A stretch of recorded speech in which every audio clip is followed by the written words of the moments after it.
tí ó wà láàyè. Pastor S.P. Samuel ló máa darí wa. Ìránṣẹ́ Ọlọ́run kan dárúkọ yìí. Bí mo ṣe sọ láàárọ̀, àtọ̀rọ̀ gáfárà. We apologize. Àwọn kankan ṣẹlẹ̀ tó yẹ pé ọ̀dọ̀ wa la ṣiṣẹ́ ti wá, particularly ọ̀dọ̀ mi. Bàbá wa tí ń bẹ lọ́run a dúpẹ́ lọ́wọ́ yín. Glory be to thy holy name. Ògo ni fún orúkọ mímọ́ yín. For bringing us again to your presence. Fún kíkó wa wá síwájú yín lẹ́ẹ̀kan sí. From Thursday you've been fellowshipping with us. Láti ìjẹta lẹ ti ń darapọ̀ mọ́ wa. Lord, accept our thanks in Jesus' name. Ẹ gba ọpẹ́ wa lórúkọ Jésù. This morning is another day. Àárọ̀ yìí tún jẹ́ ọjọ́ tuntun mìíràn. Touch individuals of us in Jesus' name. Ẹ fọwọ́ kàn wá lẹ́yọ kọ̀ọ̀kan. Let your will be done. Kí ìfẹ́ yín kí ó ṣẹ. Make us blessings. Ẹ sọ wá di ìbùkún. In Jesus' name I pray. Ní orúkọ Jésù ni mo gbàdúrà. Ọkùnrin náà tí ó dé adé ẹ̀gún. Tàbí adé àwọn ẹ̀gún. Because the tongues is pluralized. The word tongue. I went back to the Bible to cross-check it. Mo lọ wò nínú Bíbélì àwọn ẹ̀gún.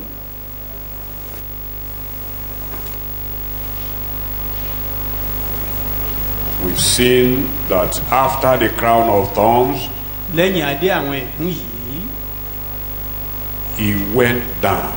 Ó sọ̀kalẹ̀. Because the movement of somebody under a curse is downward. Ìrìn ènìyàn lábẹ́ ẹ̀gún adoríkodò ní lọ sísàlẹ̀. His movement is Ìrìn rẹ̀ downward. á sọ̀kalẹ̀ ni. So he went down. Ó sọ̀kalẹ̀. When he was set free Ìgbà tá a tú sílẹ̀ below, nísàlẹ̀ lọ́hùn. he went straight to report at the headquarters in heaven. Ó kọjá lọ sókè ọ̀run láti lọ jíṣẹ́ àbí farahàn níbẹ̀. So this morning we want to see something. The man is alive. Láàárọ̀ yìí kókó tá a fẹ́ wò ló sọ wípé ọkùnrin náà wà láàyè. He was once dead. Ó kú nígbà kan ní tòótọ́. He is now alive. Ṣùgbọ́n ó wà láàyè. By implication, we are talking about resurrection. Ohun tí à ń gbìyànjú láti sọ ni nípa àjíǹde Jésù Kristi. Everything hangs on life. Gbogbo rẹ̀ ń sọ̀rọ̀ nípa ìyè. That's the essence of Christianity, life. Èrèdí tá a fi wà láyé nìyẹn pé onígbàgbọ́ wà láàyè. The period of Jesus coming down from heaven to this world is likened to pregnancy. Àárín ìgbà tí Jésù ń sọ̀kalẹ̀ látọ̀run wá sí ayé yìí a lè fi wé bí ìgbà tí obìnrin wà nínú oyún. The experience at the cross, pregnancy. Ìrírí rẹ̀ lórí igi àgbélébùú. Going down to hell, pregnancy. Sọ̀kalẹ̀ sí ipò òkú. The child was not yet born. Àti ìbí ọmọ náà. Nobody knows whether it will come out as a monster Àmọ́ bóyá bí àǹjọ̀nú la á ṣe bí. or as a stump. Àbí bí òkùtù igi. If your wife is pregnant, Tí ìyàwó rẹ̀ bá lóyún. even though it is the wife carrying the pregnancy, even though it is the wife carrying the pregnancy, the two families, all of them, they bore the pregnancy. The two families of the husband and of the wife, the entire church is pregnant. Until the day the woman delivers, everybody will be relieved. The husband will be happy. He will be joyful. So, sending Jesus from heaven to this world is just like sending your only child to a battlefield until the child returns secure. It is then you celebrate. Tí ènìyàn bá bí ọmọ ẹyọ kan tó rán lọ sójú ogun ó dìgbà tọmọ yìí bá padà wálé ìgbà yẹn ló tún nínú rẹ̀ tó lè dùn àbí lọ́kàn rẹ̀ tó lè balẹ̀. I said that it was the day of resurrection that Jesus was born. Mo ní ìgbà jíǹde gan-an la ṣe bí Jésù. Somebody might be asking, somebody who had been born in the manger. Bí ẹni tí wọ́n bí ní ibùjá ẹran. No, he was born in the manger just as you were born in your family. Gẹ́gẹ́ bá a ṣe bí àwa náà nínú ẹbí kọ̀ọ̀kan wa. Now, after being born in your family, you will be born again 2 times. So he was born in a manger just as we were. Gẹ́gẹ́ bí àwa náà. Now, but for God to have his own child, ṣùgbọ́n fún Ọlọ́run láti ní ọmọ tirẹ̀. Jesus was born at resurrection. Àbí Jésù ní ọjọ́ àjíǹde. That was the day that God knew, the journey is well made. Ohun tí tó tu Ọlọ́run nínú nìyẹn pé ìrìn àjò náà gúnlẹ̀ láyọ̀. Then the manifestation of the intention of the experience begins. Ìfarahàn àwọn ìrírí ó wá bẹ̀rẹ̀ láti bẹ̀rẹ̀. And that is what we want to look at now. Ohun tá a fẹ́ wò gan-an láàárọ̀ yìí nìyẹn. The man was dead. Ọkùnrin yẹn ti kú o. When do I see my son again? Ibo ni màá ti rí ọmọ mi nígbà kan sí. Resurrection morning comes. Òwúrọ̀ àjíǹde wá dé. And Jesus rose. Jésù jíǹde. The heavens jubilate. Àwọn ọ̀run yọ̀. The heavens jubilate. Àwọn ọ̀run kún fáyọ̀. Even the disciples jubilate. Àwọn ọmọ ẹ̀yìn gan pẹ̀lú ayọ̀ kúnnú wọn. And then what are the benefits now? Àwọn àǹfààní wo ló wá wà nínú rẹ̀? That's what we want to look at briefly. Nǹkan tá a fẹ́ wò ní kúkúrú nìyẹn. Praise the Lord. Ẹ ké hallelujah. He is alive. Ó wà láàyè. There is a chorus in the olden days when we normally sing. Tá a máa ń kọ ní ayé àtijọ́. He's alive. Amen. He's alive. Jesus is alive forever. He's alive. Amen. He's alive. Amen. He's alive. Jesus is alive forever. He's alive. Amen. Is he not alive? You know, as I'm singing now, the summary of the message came. If it were not because of certain things, but simply because we all didn't pass through this message, I would have said we should just thank God and share the grace. Now, if you look at the screen there, we say that Christ's resurrection makes our faith meaningful. Pé àjíǹde Jésù Kristi òun ló jẹ́ kí ìgbàgbọ́ wa kó ní ìtumọ̀. Láìsí àjíǹde a nílò àti wá sílé ìjọsìn. You don't need it. A nílò àti wá sílé ìjọsìn. And that is why the Jews contested the resurrection. Ó ní àwọn Júù náà ṣe ń ṣe àyè. They said he didn't rise. He was floating away. That is the basis of our faith, resurrection. Ìtumọ̀ ìgbàgbọ́ wa nìyẹn. So it is the resurrection that put meaning, correct interpretation, that bring out the mind of God to our faith. No resurrection, there's no Christianity. In fact, no resurrection, we are still in our sin. You don't need to go to church. Just eat and drink and next day you die. That's all. It doesn't make sense at all. Resurrection. That can somebody live after death? Is it possible?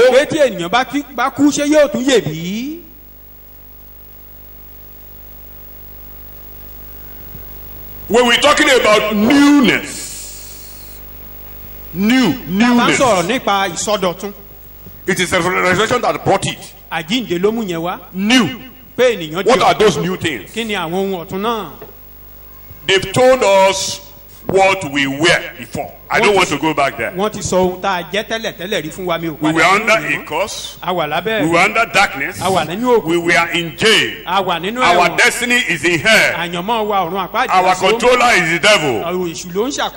So that passed. But how can things become new? How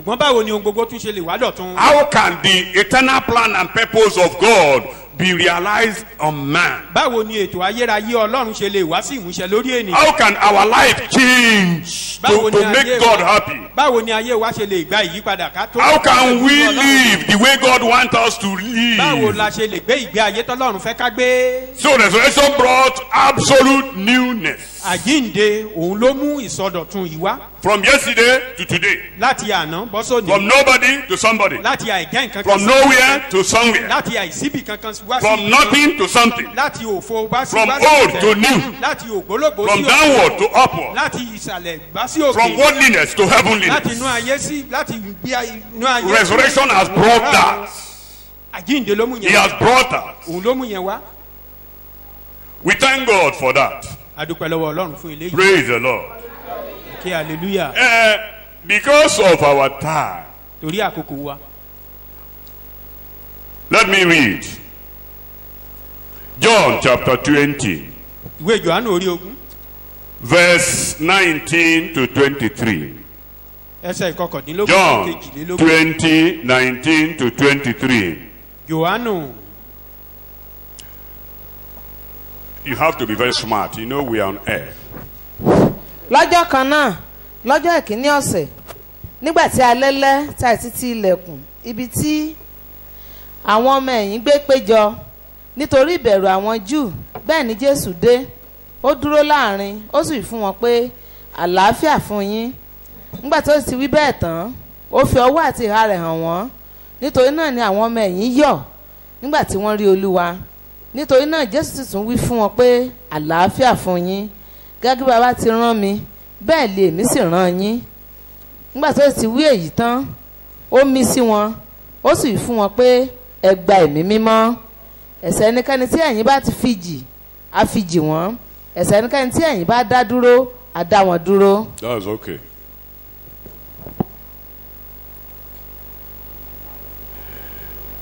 Oh Lord, I pray Olúwa mo gbàdúrà.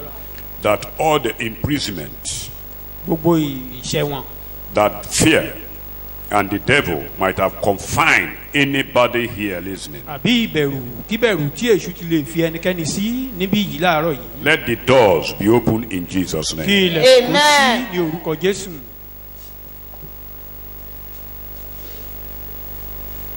Jesus went down yesterday. Jésù sọ̀kalẹ̀ lánàá. All the followers, they were disturbed. gbogbo àwọn ọmọ ẹ̀yìn rẹ̀ ìpòrúurú bá wọn. To them, all is lost. sí wọn ohun gbogbo ti dópin. Hope dashed. ìrètí forí ṣọpọ́n. No way again. kò sójú kò sọ́nà This mọ́. man that raised up the dead.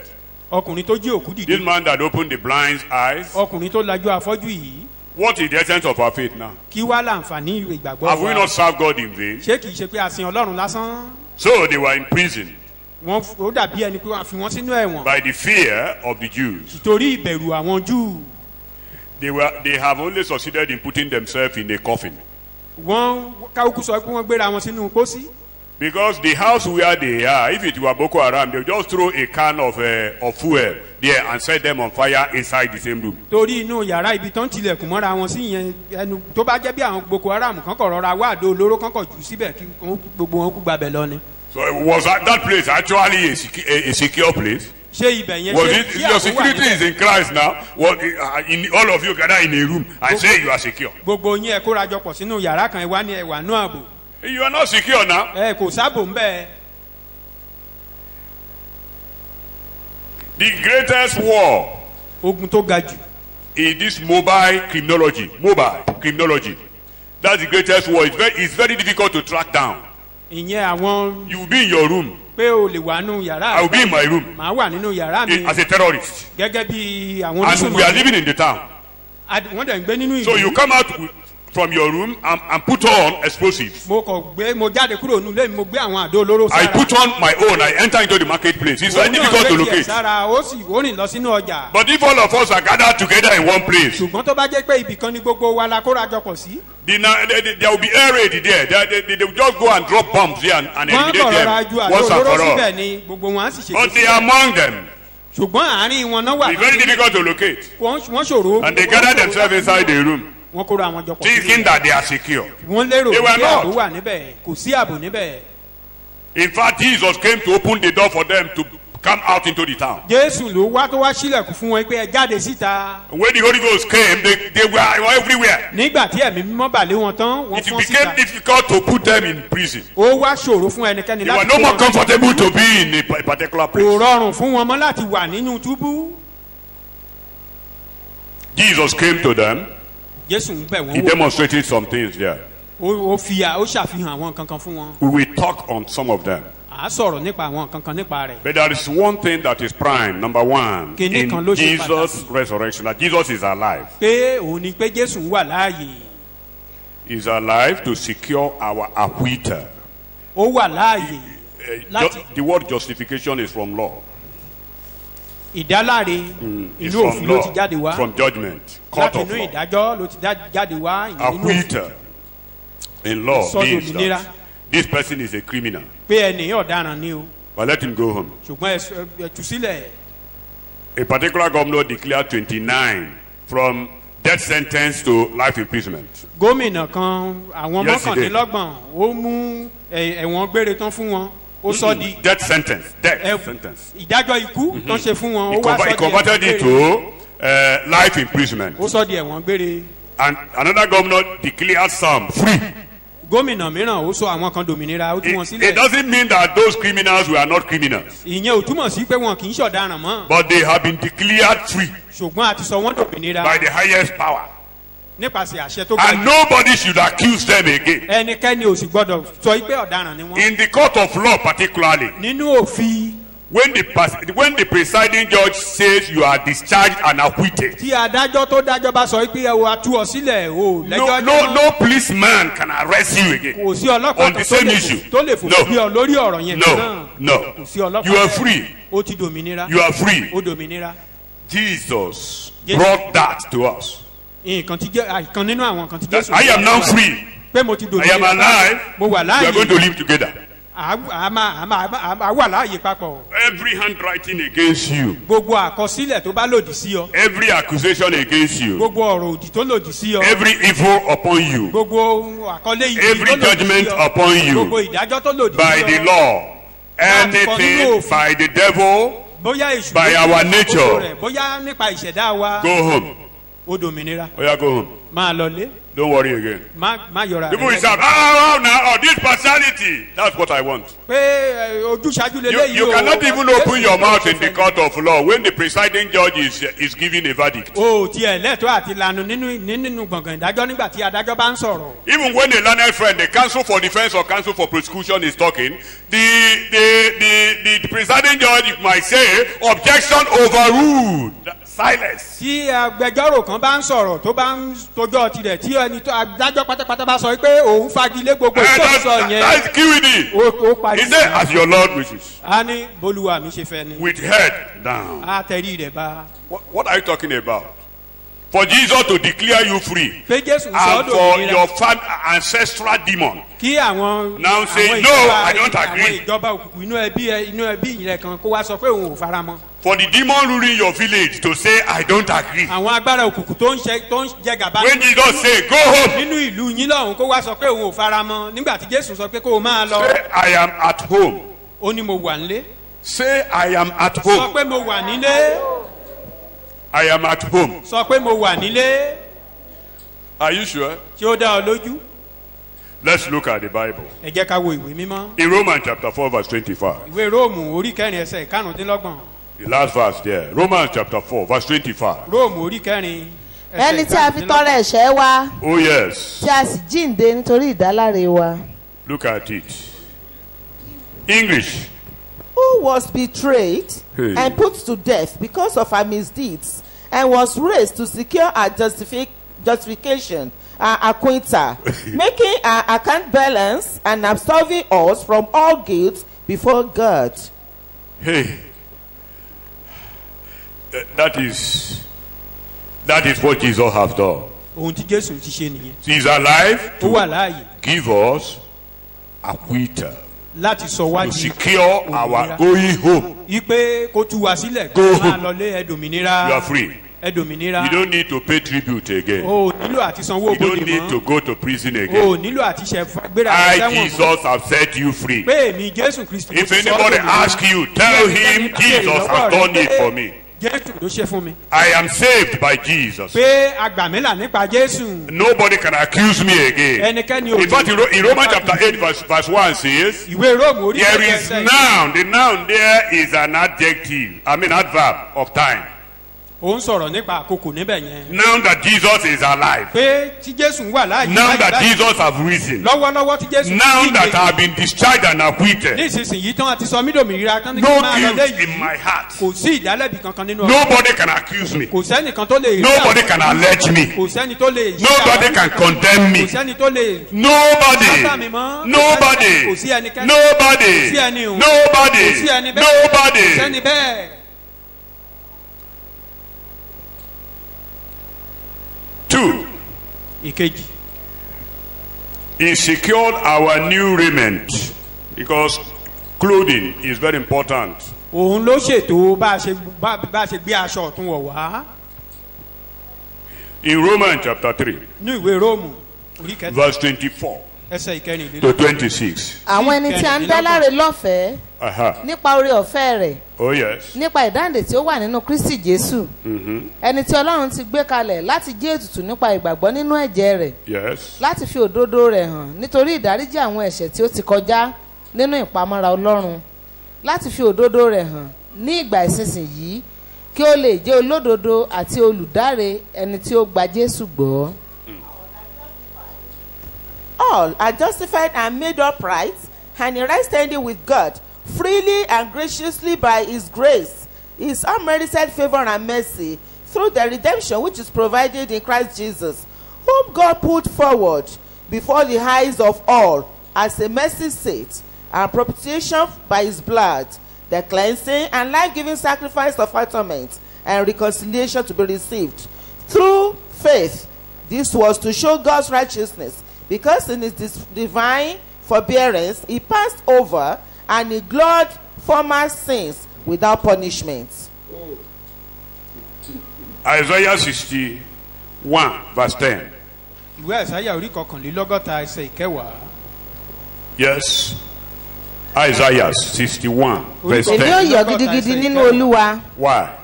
ọkàn mi yóò yọ̀ nínú ọlọ́run mi Yes. nítorí ó ti fi agbádá wọ̀ mí ó ti fi aṣọ òdodo bò mí gẹ́gẹ́ bí ọkọ ìyàwó ti ṣe ara rẹ̀ lọ́ṣọ̀ọ́ àti bí ìyàwó ti fi ohun ọ̀ṣọ́ ṣe ara rẹ̀ lọ́ṣọ̀ọ́. I will greatly rejoice in the Lord. My soul will exult in my God, for he has clothed me with the garments of salvation. He has covered me with the robe of righteousness. He has covered me with the robe of righteousness as a bridegroom decks himself with a garland, and as a bride adorns herself with her jewels. The ornamentation there was not only for the husband, but for the wife also.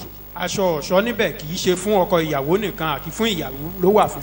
The same ornamentation on the decoration on the husband is the same decoration on the wife. gẹ́gẹ́ bí wọ́n ṣe ṣe ọkọ ìyàwó bí wọ́n ṣe ṣe é lẹ́wà tí wọ́n wọṣọ gidi fún un bẹ́ẹ̀ náà ló wà lára ìyàwó. God put on the righteousness, his righteousness on Jesus Christ. ọlọ́run gbé òdodo ó gbé aṣọ òdodo rẹ̀ ó gbé òdodo rẹ̀ wọ jésù kristi. That was why he rose. èrèdí tó fi jíǹde nìyẹn. And that very righteousness is put on us, the same garment. aṣọ òdodo tá à ń sọ̀rọ̀ nípa rẹ̀ tí a gbé wọ jésù yìí òun náà ni jésù ń gbé wọ àwa náà. So that we, as Jesus is decorated, so are we decorated. gẹ́gẹ́ bí a ṣe ṣe jésù lọ́ṣọ̀ọ́ bẹ́ẹ̀ náà la ṣe àwa náà lọ́ṣọ̀ọ́. And clothing is very important. ọ̀rọ̀ nípa aṣọ ó sì ṣe pàtàkì. We have put on Christ. àti gbé jésù wọ̀. We have put on God's righteousness. àti gbé òdodo jésù wọ̀. We have become God's righteousness. àti di òdodo ọlọ́run. You know, clothing. ọ̀rọ̀ nípa aṣọ. Why do we fight against clothing in this church? kí ló dé tá a fi ń jìjàkadì lórí abáṣewọṣọ. Because in the Old Testament there is a pattern of dress. nínú májẹ̀mú láéláé. for the people of Israel. àgbékalẹ̀ bọ́n ṣe gbọ́dọ̀ wọṣọ They don't dress anyhow. o kò wọṣọ o kò lè wọṣọ bó ṣe wù ọ́. They don't eat anyhow. o kò lè jẹun bó ṣe wù ọ́. They don't attend any type or all type of parties. kì í kàn ṣe pé ayẹyẹ káyẹyẹ tó bá wù ọ́ ni They wà á cannot kọ̀ ṣáà just lọ. go anywhere. o kò ní rìn bó ṣe wù ọ́ káàkiri. Clothing is very important. aṣọ wíwọ̀ ó ṣe pàtàkì. When you recognize a madman by three things: ohun mẹ́ta la fi ń dáwèrè ènìyàn mọ̀. the way he talks, ìsọ̀rọ̀ sí ẹ̀. the speech will be incoherent, will not agree. ọ̀rọ̀ ẹ̀ ò ní bára mu. Number two, ìkejì the way he behaves, ìhùwàsí rẹ̀. he might not talk. ó lè má sọ̀rọ̀ He o. might dress like the way I dress ó now. lè wọṣọ dáadáa o. But on the way, ṣùgbọ́n lórí ìrìn rẹ̀ he can just bend down ó lè bẹ̀rẹ̀ mọ́lẹ̀ and láàrin pick a dead animal kó mú òkú ẹran and begin to eat. kó bẹ̀rẹ̀ sí ní jẹ́. He didn't talk. kò sọ̀rọ̀ nítòótọ́ o. He dressed properly. ó wọṣọ tó dára. That very simple act. ìṣe tá a rí yẹn. Oh, everybody begin to nod in disagreement. gbogbo àwọn tó bá wà níbẹ̀ á máa káàánú fún yín pé ó That, mà ṣe o. oh, what a pity. pé ó mà ṣe o. Now, he didn't talk now. kò sọ̀rọ̀ nítòótọ́ o. He didn't misbehave. kò tìwàwù But báyìí. he put on rags. ṣùgbọ́n ó wá kó àkísà sára. By the time you see the person afar off, ìgbà tẹ́ ẹ bá ti rí látòkè you cross to the other side. wàá fònà sọ́dún You kejì. don't need anybody to tell you. o ò nílò kí You ẹnikẹ́ni know tó this sọ fún person coming is a ọ. o madman. mọ̀ pé ẹni tó ń bọ̀ yí wèrè The ni. same thing, bẹ́ẹ̀ náà a ni Christian is onígbàgbọ́ identified à ń fi kinní kan mọ̀. by a salting speech, ọ̀rọ̀ tí yọ̀ ọ́ dùn. by a Christ-like behavior, ìgbé ayé jésù kristi. by a decent dressing. aṣọ tó rẹwà lára ènìyàn. So, put the issue of dress, it is dressing that puts shape to our lives. aṣọ wíwọ̀ òun ló fún wa ní bójú wa bó ṣe gúnrégé yìí. We don't have shape. àní It's only this church is not church of naked people. ó kàn We jẹ́ have pé a church ìjọ wa that yìí àgbà all aṣọ of them are ìwòrán naked. The yìí. way you are sitting down here, everybody naked, no dress, no clothing at all. We have a church like that today in the world. ìjọ kan wà tí wọn kì í wọṣọ ńbẹ tó jẹ́ gbogbo yẹn ẹ̀kọ́ ni òwò lọ síbẹ̀ ni. Let me tell you something. ẹ jẹ́ kí n sọ kí As we are sitting down here, bá a ṣe jókòó look at how beautifully we are. ẹ wo bójú wa ṣe rẹwà. Look at how beautiful, Ẹ wo bá how a ṣe rẹwà. handsome. If we remove our clothes, tá a bá bọ́ àwọn aṣọ tá a wọ̀ yìí kúrò. if we remove our clothes, tá a bọ́ àwọn aṣọ tá a you wọ̀ will yìí see kúrò. the shape that we don't have shape. à wá rí Many pé of our àṣẹ- bodies àṣẹ are. Oh God.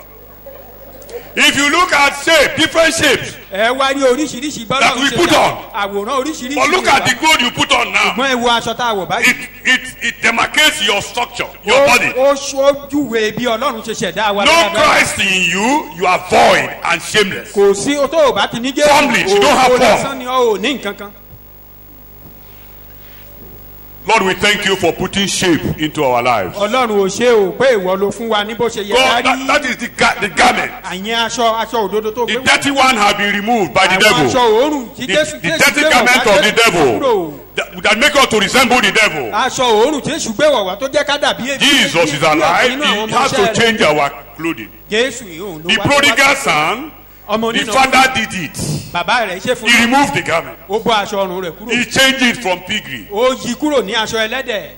to royal apparel. ó wá fi aṣọ ọba We are wọ̀. putting on royal apparel aṣọ ọba làwa náà gbé wọ̀. because we are kings. torí pé ọba ni wá. Jesus is our king. jésù We lọ́ba put on his a raiment. gbé aṣọ rẹ̀ wọ̀. As the husband, so is the wife. gẹ́gẹ́ bí ọkọ bẹ́ẹ̀ náà ni ìyàwó.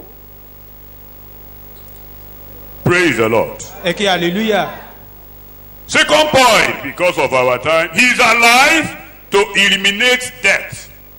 kókó kejì níbẹ̀ sọ pé ó wà láàyè láti fòpin sí ikú àbí láti pa ikú rẹ́. There is what we call in soccer. Elimination series in soccer. nínú Elimination. ní bọ́ọ̀lù gbígbá ibì kan wà tá à ń sọ bá a ṣe ń ṣe àyọkúrò tá a fa àwọn kan yọ. Immediately you are defeated, you are going home. pé tán bá ti If you are defeated, home. tán bá ti lù ọ́ If you are bolẹ̀ defeated, ilé home. rẹ̀ yá nìyẹn. If you are defeated, home. tán bá ti lù ọ́ bolẹ̀ ilé rẹ̀ yá. No second chance. kò sí àyè fún ìjà kejì mọ́. Jesus is alive. jésù wà láàyè. Remember, ẹ rántí o. we were processing him. He passed through all the processes. Together with us, we were inside him. gbogbo nǹkan gbogbo ìkórìtà tí jésù ń là kọjá yẹn a ti ṣètò wa sínú rẹ̀ bó ṣe ń là kọjá àjọ là kọjá ni. Yesterday, the man of God was telling us àná ìránṣẹ́ ọlọ́run sọ fún wa. that death was not able to hold him. pé ikú ò lè dì í mú. Because hell happened to be our destiny. torí pé ọ̀run àpáàdì ni àyànmọ́ wa wà. Before Jesus came. kí Jésù tó wá. And anybody that goes down there. ẹni tó bá sì ti sọ̀kalẹ̀ lọ síbẹ̀ yẹn. It's not that you are coming out again. kì í ṣe pé bóyá wà á tún jáde mọ́. You've got to your temporary abode. o ti débi tí wàá máa gbé. From there you graduate to the lake of fire. láti bẹ̀ ó dènà ọ̀run. It is only Jesus that went there and crossed over to the other side and came out here. ló kọjá sí òdì kejì ló tún jáde. Now let me tell you something. ẹ jẹ́ kí n sọ kinní kan fún wa. I respect one of my fathers in the Lord. ìkànnú àwọn bàbá mi nínú Olúwa mo bọ̀wọ̀ fún lọ́pọ̀lọpọ̀. In literature, that's what we call mystification. Mystification. That is making something so fearful. pé nínú àwọn pé nǹkan tó túmọ̀ sí ni pé kí nǹkan kó jẹ́ ẹ̀rù. It's something that should be taken very, very little like this. You are now magnifying it so that it will become a giant that everybody will melt away before it. nǹkan yẹn o kékeré ni ṣùgbọ́n bó o ṣe gbé kalẹ̀ bó o ṣe ṣàlàyé rẹ̀ lójú àwọn ènìyàn o ti sọ dẹ̀rù fún wọn tó jẹ́ pé táwọn kan bá gbúrò rẹ̀ láì tí ì rí ó dẹ̀rù fún wọn. That my father consistently teaches the Bible on air. bàbá mi ní Olúwa tí mò ń sọ yìí ó máa ń ṣẹ̀kọ́ bíbélì ní. I am always uncomfortable when it comes to talking about death. It appears that what is the implication of the death of Jesus and ó bá resurrection? ti ń sọ̀rọ̀ nípa ikú bó ṣe gbé ikú lárugẹ bó ṣe sọ̀rọ̀ rẹ̀ ara mi ò kì í balẹ̀ pé kí wá láǹfààní pé Jésù wá sáyé ńgbà náà àbí ó gbà wá. It's as if that all believers are still in captivity of death. bí ẹni pé gbogbo onígbàgbọ́ wọn sì wà nínú ìgbèkùn ikú. But one day I was consoled to continue to pray for him. ọjọ́ kan la tù mí nínú láti máa gbàdúrà fún. I want you to call him one day that when we talk about the first fruit tá a bá ń sọ̀rọ̀ nípa àkọ́so. that we are taking in Matthew 27. tí bíbélì sọ̀rọ̀ I wanted to ask him, after those people were shown pé lẹ́yìn ìgbà tá a ti ṣe àfihàn àwọn àkọ́so. in all the streets of Jerusalem, ní ìgboro where will they go back there? ṣé wọ́n padà sí. So Jesus will just display them and say, these are the people, let's send them back to the farm. ṣé Jésù ń kọ̀ ṣàfihàn wọn kákọ̀ tún dá wọn padà síbi tán ti The first fruit that the high priest will weave before God. àkọ́so tí olórí àlùfáà á fì níwájú Olúwa. After weaving it, lẹ́yìn fífi rẹ̀. he will not take it back to the farm. kò ní gbé padà sínú oko. Nobody will harvest something from the farm and return it to the farm. kò sẹ́nìkan tó ń kórè nínú oko tá a tún kó padà sínú oko. When you harvest, you bring home. tó o bá ti kórè wá. You harvest, you bring home. kórè wá kó wálé. Then what is the essence of that? kí wá láǹfààní eléyìí. Then that day he dropped it. He said that ọjọ́ yẹn ló wá those ones we go to paradise ó ní àwọn yẹn á lọ sí above, paradise lókè. but not yet to the throne of God. ó ní ṣùgbọ́n kì í tí ì ṣe sí ibi ìtẹ́ Ọlọ́run. We are on the way. mo ní ó dáa à ń bọ̀ díẹ̀ díẹ̀. We are on the way. à ń bọ̀ díẹ̀ díẹ̀. Now this very issue now. ọ̀rọ̀ yìí gan. If death was not defeated, tí a bá lu ikú bolẹ̀. Stephen will deny Christ in Acts chapter 7. Stefano asẹ́ Jésù ní ìṣe àpòsílẹ̀. Because the people were holding stone. torí àwọn ènìyàn ti kó òkúta jọ. But because of the defeat of death, torí pé a ti lu ikú bolẹ̀.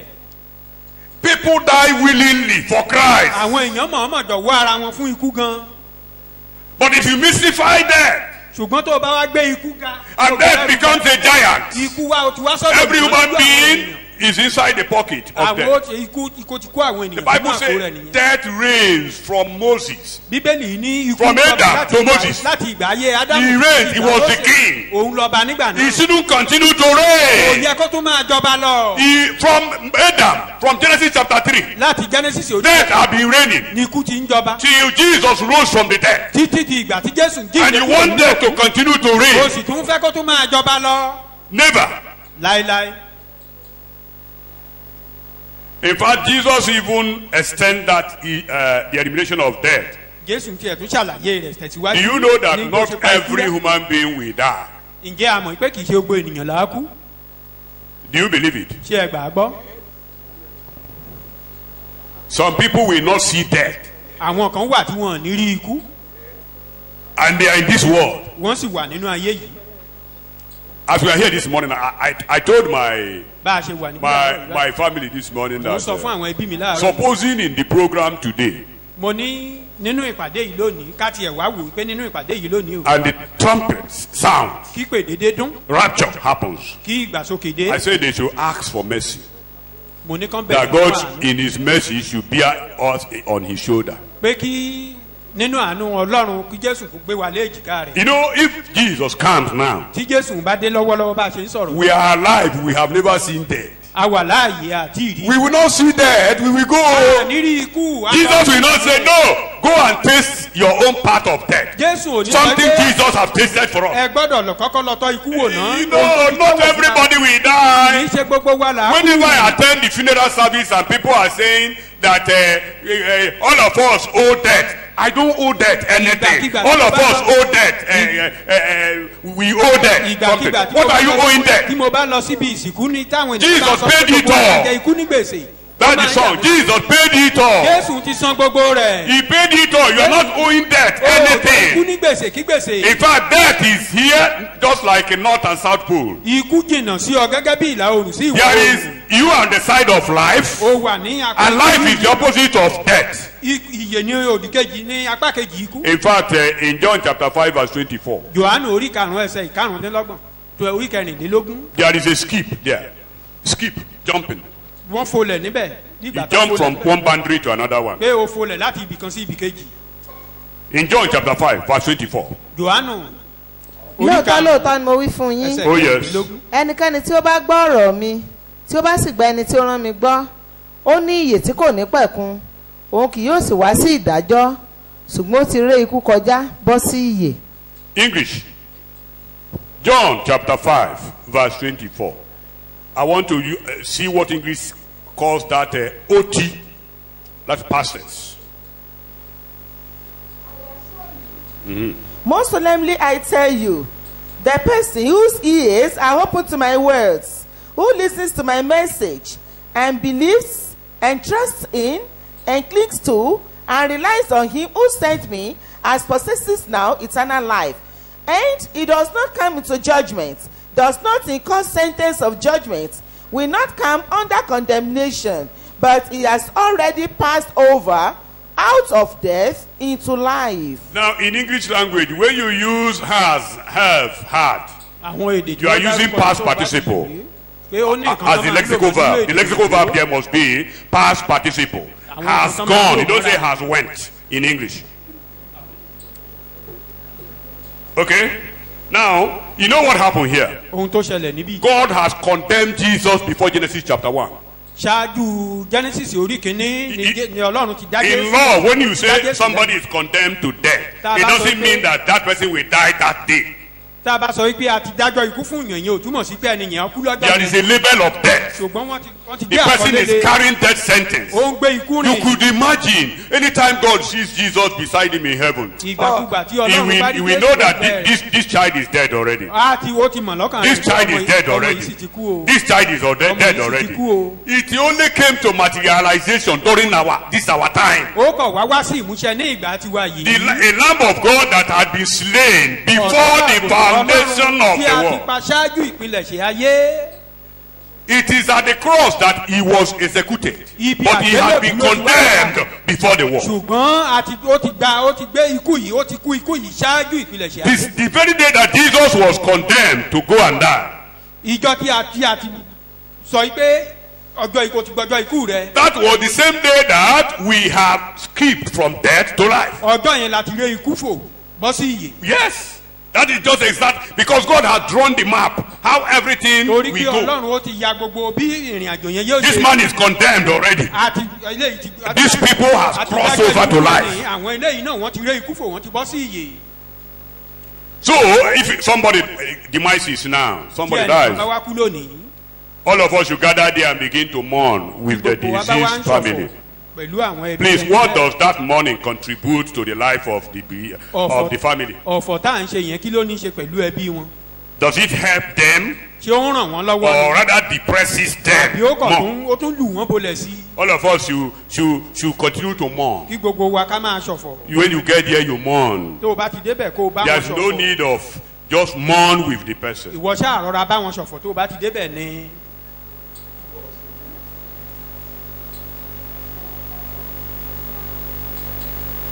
Praise the Lord. Eke hallelujah. Praise the Lord. Eke hallelujah. Praise the Lord. Eke hallelujah. 1 Corinthians 15:22-23. Kọ́ríntì kìíní orí kàndógún ẹsẹ̀ ìkejìlélógún sí ìkẹtàlélógún. Very fast, you read for me. Ẹsẹ̀ ìkejìlélógún sí ìkẹtàlélógún. Or 1 Timothy chapter 1 verse 10. Anyone you see nítorí there, gbogbo read. ènìyàn ti kú nínú ádámù Oh yes. bẹ́ẹ̀ náà sọ gbogbo ènìyàn di alààyè nínú kristi. That's all. All have died condemned, Gbogbo wa ti kú àti gba ìdálẹ́bi. waiting for their instrumental rolling off from the Wọ́n dúró stage. de ìgbà tá ń They will be palẹ̀ dying wọn kúrò off from the níbí. stage. Jesus brought life. Jésù ló mú ìyè. Life neutralizes death. Ìyè ló pa ikú If rẹ́. anybody dies in the hospital Tí ẹnìkan bá kú nílé ìwòsàn. and miracle happens that person, rises again, Bóyá iṣẹ́ ìyanu wá ṣẹlẹ̀ it will neutralize the death.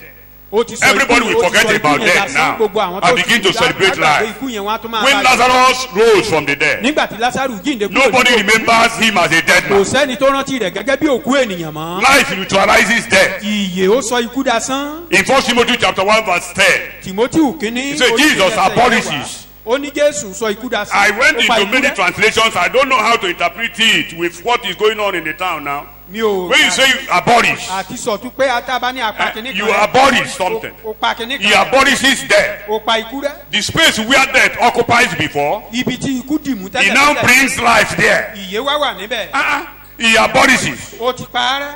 He abolishes. Ó ti parẹ́. He uses life Ó lo to ìyè. replace what he abolished. Ó fi ìyè dípò ikú tó wà And níbẹ̀ he tẹ́lẹ̀. uses immortality, eternity, ó wá- to replace temporariness. Ó wá fi àìkú wíwà láéláé ó fi dípò káwà díẹ̀ àbí kó wà níbẹ̀ fún ìgbà díẹ̀. So Jesus is alive to eliminate death. Even death, Jésù wà láàyè. even physical death. The devil might tell you Èṣù lè máa sọ fún that ọ this is what is going to happen. pé ohun tó á ṣẹlẹ̀ And then you lélẹ̀. will declare, Ìwọ náà wàá dá lóhùn. no death, go away. Oh. Ikú ṣe gáfárà. Nobody is dying in this Kò family. sẹ́ni tó ń kú nínú And ẹbí that's the rẹ̀ end. tó fẹ́ kú nínú ẹbí yìí. You neutralize it. O ti sọ́dà If you have power to do that, Tó o bá ti lágbára àti ṣe what of bẹ́ẹ̀. eternal death? Mélòó You are mélòó. not even there. Ikú Your name is no more in the register of death. Ìyè orúkọ rẹ ò sí nínú ìwé ikú mọ́. You have been translated from the kingdom of darkness to kingdom of light. A ti gbé ọ kúrò ní ìjọba òkùnkùn wá sí ìjọba ìmọ́lẹ̀. Death is behind. Ikú ọ̀nà jíjìn. Life now. Ìyè ló wà láàyè inú ìyè ló wà. Whatever works death in your life Ohunkóhun tó bá ń ṣiṣẹ́ ikú nínú will be ayé rẹ̀. replaced by life this morning. Ìyè á dípò rẹ̀ láàárọ̀ yìí ló All that works out death in your life, Gbogbo ohun tó ń ṣiṣẹ́ ikú In nínú your ayé rẹ̀. thinking. Nínú èrò rẹ̀. in your tummy, in your body, Nínú àgọ́ In ara your rẹ̀. system. Nínú ikù rẹ̀. Nínú In your àgọ́ ara rẹ̀, family. Nínú ẹbí rẹ̀. life will replace them. Ìyè á dípò gbogbo wọn lórúkọ Jésù.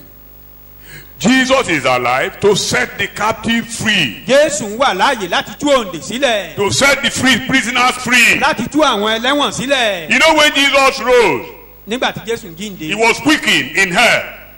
Ó gba ẹ̀mí He ìyè. became alive in the spirit Ó in gba ẹ̀mí hell ìyè láti. because the word of God went to him. Torí pé ọ̀rọ̀ Ọlọ́run bẹ̀rẹ̀. God fought for him. Jésù Ọlọ́run The jà. foundation of the world shook, Ìpìlẹ̀ ayé mi. and Jesus crossed over Jésù ń wárí kọjá. to Christians who have been expecting him for long. Sí ọ̀dọ̀ àwọn onígbàgbọ́ tó ti ń The retí prisoners rẹ̀. of hope, those who have been waiting for him, those who have been expecting Àwọn him. tó ti ń retí rẹ̀. He crossed over to paradise. Ó kọjá sí He Paradíṣe. gathered them together. Ó kó wọn jọ. He said, let us go home. Ó ní ilé yá.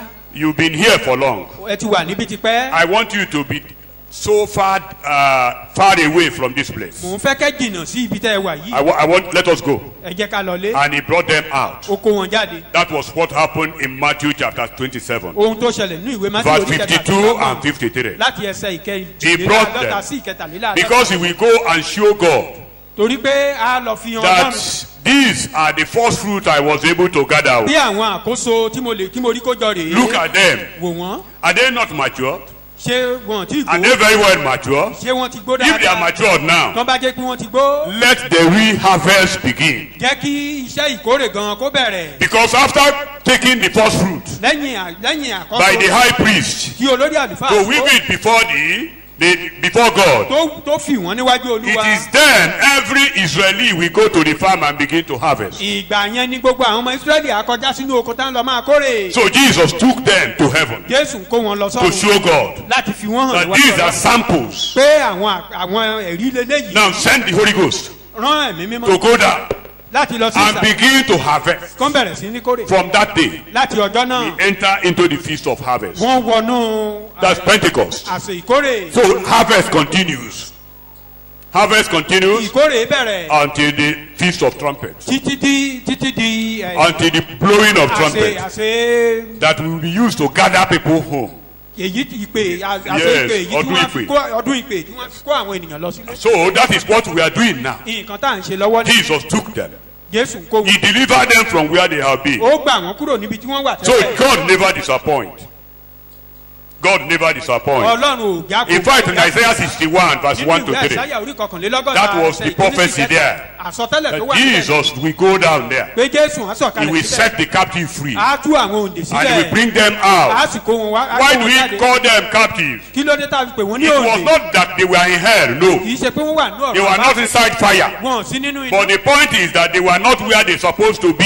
ṣùgbọ́n wọn ò sí níbi tó yẹ kán wà. And they have been expecting the day of this man, wọ́n ti wonderful wá retí Jesus. ọjọ́ tí jésù yìí á dé. And so Jesus never disappoints. jésù kò gba ìkòsí. I don't want you to lose hope. mi ò fẹ́ kí ìwọ náà kó All sọ the èyí. promises of God for your life will come to gbogbo pass. àwọn ìlérí ọlọ́run I don't want you to be ayé ìyá frustrated. mi ìfẹ́ kó o gba ìjákulẹ̀ Anywhere you láàyè. find yourself today, ibikíbi tó bá bára you've rẹ̀. not been where you're supposed to kì be. í ṣe ibi tó yẹ kó o wà gan nìyẹn. The Lord will promote you. ọlọ́run á gbé ọ̀gá. The Lord will move you forward. ọlọ́run á mú ọ The tẹ̀lé. Lord will deliver you. ọlọ́run á gbà The ọ́. Lord will distance you from the devil. ọlọ́run á mú ọ jìnnà sí èrè. Praise the Lord.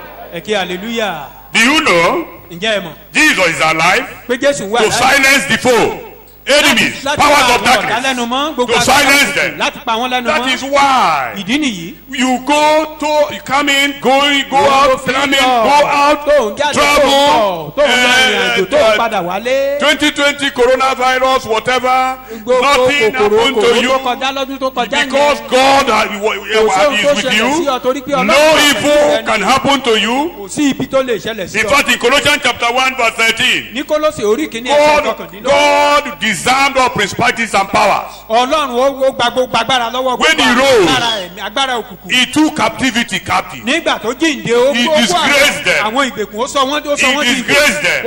ó dójú tì wọ́n He nígbà prophesied before going, ó sàsọtẹ́lẹ̀ kó tó before lọ going to die. kó tó lọ kú. He said the devil has fallen. ó ní èṣù ti ṣubú. You will be trekking upon them. ẹ̀ máa tẹ̀ wọ́n mọ́lẹ̀. All the powers of the enemy. gbogbo agbára ọ̀tá. And the enemy has been under our feet now. ọ̀tá sì ti wà lábẹ́ That ẹsẹ̀ is wa báyìí. why òun ló fi jẹ́ the wípé devil had been made a breach. wọ́n ti sọ èṣù di You afárá. don't need to be afraid. o ò nílò láti You bẹ̀rù. don't need to be o ò afraid. nílò àti You bẹ̀rù. don't need to be o ò afraid. nílò àti The bẹ̀rù. devil is down. ó ti wà nílẹ̀ Say the ẹ̀lẹ̀. devil is down.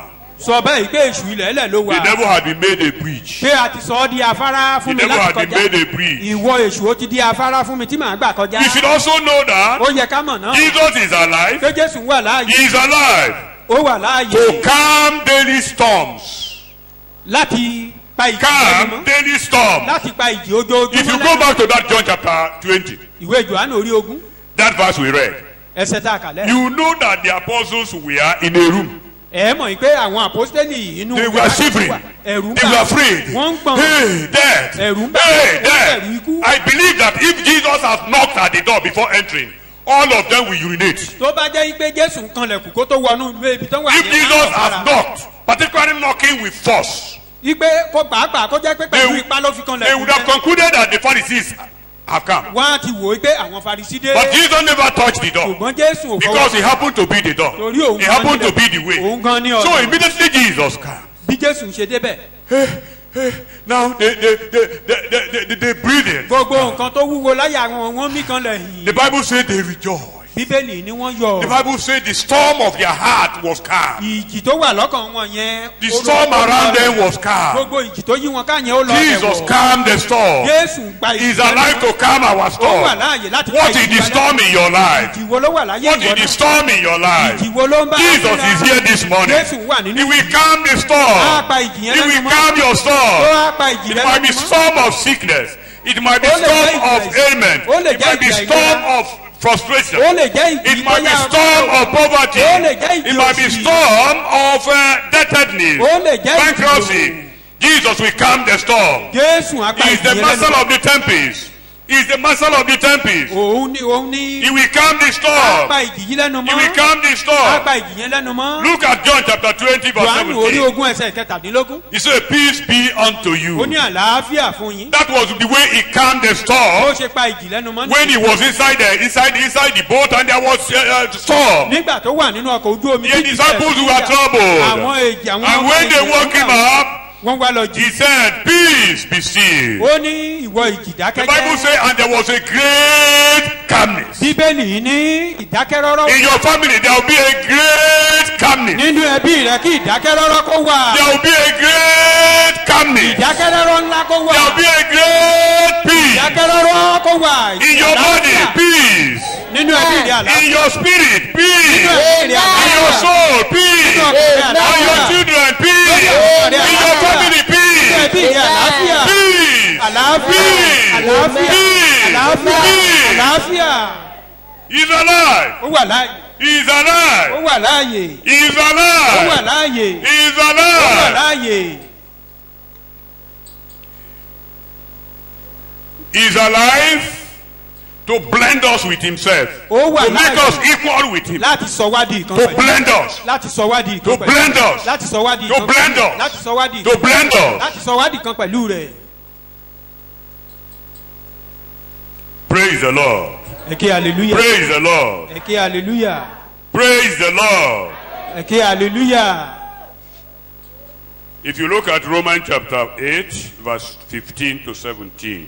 tá a bá wo ìwé róòmù orí kẹjọ ẹsẹ̀ ìkàndógún sí ìkẹtàdínlógún rẹ̀. Yes. nítorí ẹ̀yin kò tún gba ẹ̀mí ẹrú láti máa bẹ̀rù mọ́ Oh, yes. ṣùgbọ́n ẹ̀yin ti gba ẹ̀mí ìsọdọmọ nípa èyí tí àwa fi ń ké pé ábà bàbá ẹ̀mí tìka rẹ̀ ló ń bá ẹ̀mí wa jẹ́rìí pé ọmọ ọlọ́run ni àwa ń ṣe bí àwa bá sì jẹ́ ọmọ ǹjẹ́ ajogún lé àwa ajogún ọlọ́run àti àjùmọ̀jogún pẹ̀lú Kristi bí ó bá ṣe pé àwa bá bá a jìyà kí a sì lè ṣe wá lógo pẹ̀lú rẹ̀. Verse 8, verse 12, verse 29. ẹsẹ̀ ìkọkàndínlọ́gbọ̀n. nítorí àwọn ẹni tí ó ti mọ̀ tẹ́lẹ̀ ni ó sì ti yàn tẹ́lẹ̀ láti rí bí àwòrán ọmọ rẹ̀ To be like his own son. kí òun lè jẹ́ àkọ́bí láàrin àwọn arákùnrin tó Jesus pọ̀. is the first. jésù ni àkọ́bí. There is no even last. kò tiẹ̀ sí ìkẹyìn. We have been dissolved into him. a ti jìkan pẹ̀lú So rẹ̀. when God looks down Ìjọpọ̀. today from heaven, tí ọlọ́run bá wá bójú wo Jesus here now. jésù ló ń wò tó Jesus here. jésù ló jókòó. Jesus here. jésù ló wà ní. Jesus here. Jésù ló wà ní. Jesus here. Jésù ló wà He say ní. God our righteousness. ó ní jésù òdodo wa. And God has made us his ó sì ti righteousness. sọ wá di òdodo. We are equal with Christ. àti yọpọ̀ pẹ̀lú We are not ordinary again. àti ṣe ènìyàn We are a peculiar. jẹ́ ẹni We are ọ̀tọ̀. chosen generation. Ìran ọ̀tọ̀. We are God's ambassadors. àti di. Whatever we bind is bound by God. ohunkóhun tá a bá ti Whatever lè we fi lose àwọn is ọmọ loosed by ohun tá a bá God. ti tún ní bí We are not àwọn alone. ọmọ wa dáwà. We are God. Ọlọ́run. We are Jesus. Jésù ni We are God ọlọ́run ni here. wá níbí. That's what he has come to make Ohun us. tó sọ wá He is nìyí. alive to make us like him. ó wà láàyè láti sọ wá di bí òun ṣe jẹ́.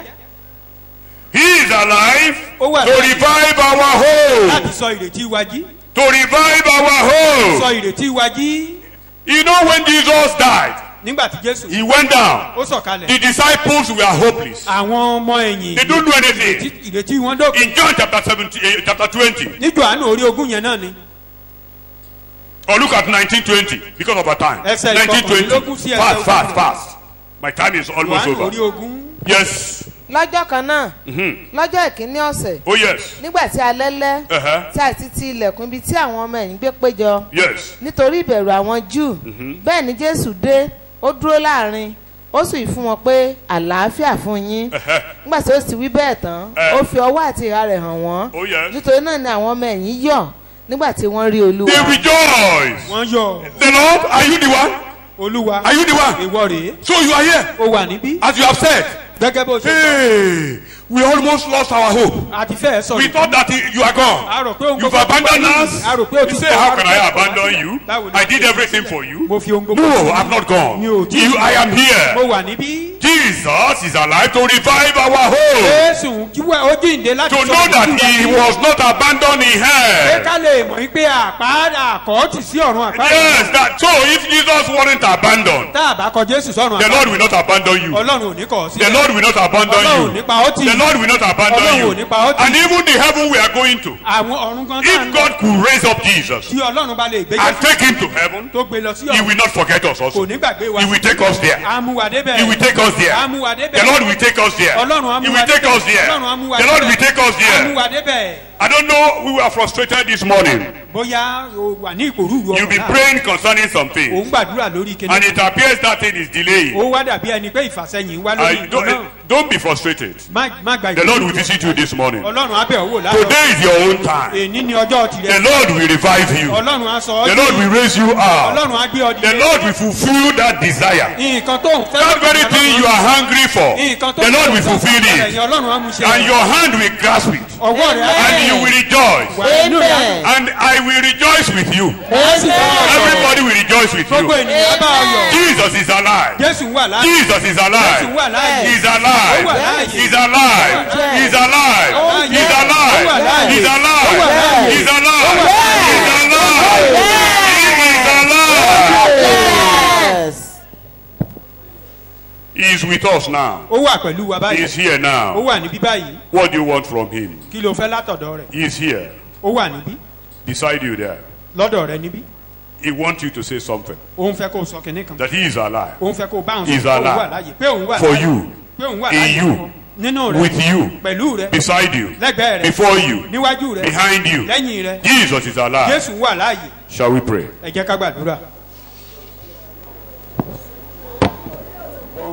I'm free. Mo bọ́ lọ́wọ́ ìdálẹ́bi. I'm free from Mo bọ́ lọ́wọ́ condemnation. ìdájọ́. I'm free from Mo judgment. bọ́ lọ́wọ́ ìparun. I'm free from Mo destruction. bọ́ lọ́wọ́ ìdálẹ́ I'm free ìdẹ́lẹ́yìn. from Lánàá ẹ̀kọ́ condemnation. òdókọ́ lọ́wọ́ Ọlọ́run alààyè. Discharged and acquitted. Pé a tú mi sílẹ̀ mo dòmìnira mi ò lẹ́jọ́ jẹ́.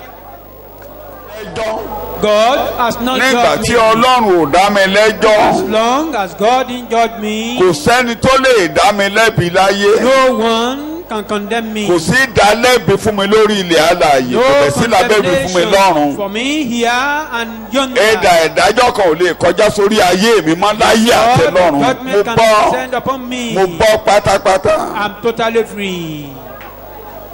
Kó ìṣẹ́jú kan. Sit down for a minute.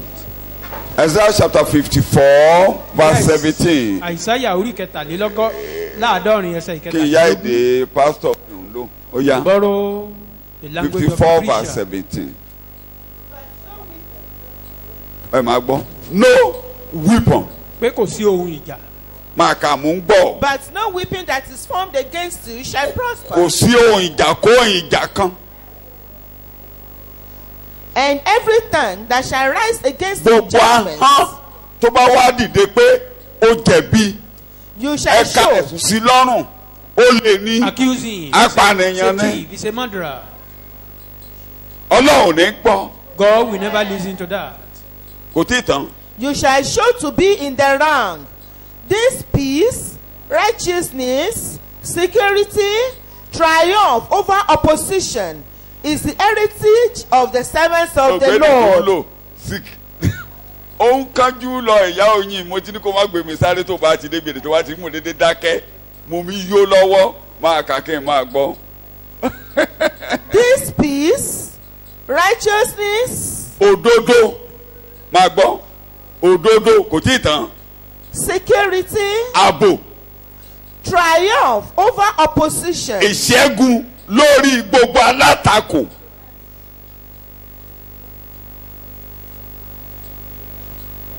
Ní King James ní Yorùbá ó nítorí òdodo wọn ààbò wọn That they are righteous. ìṣẹ́gun wọn lórí ọ̀tá ọ̀dọ̀ mi ló ti wá. Triumph from enemy. Aṣọ tó wà lọ́rùn rẹ aṣọ ààbò sọ bẹ́ẹ̀ kí ni aṣọ òun wò. aṣọ ààbò.